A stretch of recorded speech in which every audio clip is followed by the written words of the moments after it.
যেদিনকে back to back meetings থাকে সেদিনকে খাওয়া দাওয়ার প্রচুর প্রবলেম হয়। So let me share with you all what I eat in a day on a busy work day. ব্রেকফাস্টে ছিল হচ্ছে এই ওটস অমলেট, যেটার ভেতরে ওটস, কর্ন, নানা রকমের ভেজিস ছিল। বিশেষ করে এটা ফুলফিলিং অ্যান্ড খুব টেস্টি, অনেকক্ষণ পেটেও থাকে। তো এটা যদি চাও তোমরা রেসিপি আমি নিশ্চয়ই শেয়ার করবো।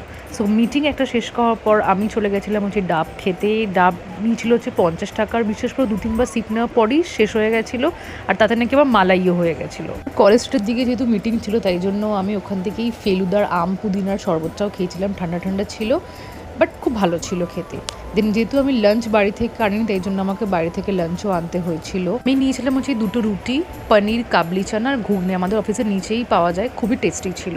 আর একটু ডেজার্ট খাওয়ার ইচ্ছা করছিল, জানি না কেন, তো আমি ব্লিঙ্কিট থেকেই গ্রিক ইয়োগার্টটা অর্ডার করেছিলাম এপিগেমিয়ার।